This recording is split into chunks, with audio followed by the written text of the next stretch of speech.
All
of life is holy.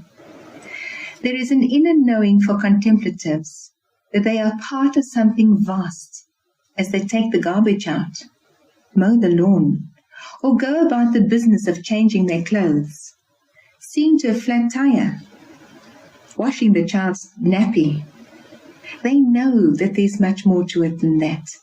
And in that presence, they sense the presence of God. They know that divinity is concealed with every aspect of life. And it's a tuition, that goes beyond words, beyond feelings or thought. Once again, we can say that contemplation is a love relationship. And it's a relationship which transcends words. It's a state of being. A being which honors the sacred reality of who we are and appreciates the sacred bond that unites all of life. And a very important aspect of contemplation is recollection. And it's so important because it keeps us in touch with what is happening in our daily lives. It is being conscious and sensitive to the sacredness of every moment. I cannot say this enough, that every moment is a gift because every moment is sacred, and that sacredness is there because every moment holds the presence of God.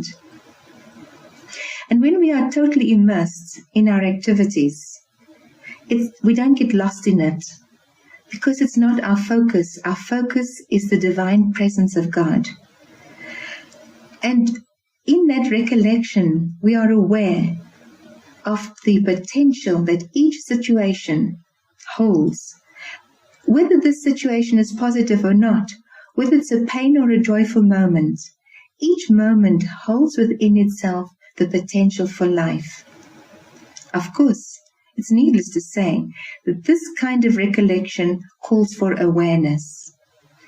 Elizabeth Barrett Browning says, "Every bush is a burning bush." And so, like Moses, each of us are called to take off our shoes in reverence for God in the situation in which we find ourselves. If we think of the Kalahari Bushmen, they have a wonderful attitude towards life. They show life a tremendous respect.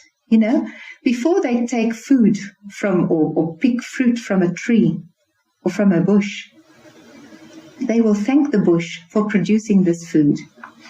When they walk through the desert and find unknown tracks, they can look at it and understand what the tracks are saying. There's somebody injured. There's an animal that has walked by. They know because they are so aware. They are a gentle people, and contemplatives, in touch with the divine, become gentle people, respectful of all. An inward, reverent bow will acknowledge someone else's dignity. It will just fill us with that awe of the dignity of the other person. This attitude of bowing in reverence will influence the way we answer the doorbell when it's a disturbance, or when listening to a perpetual complainer, and you know those, don't you?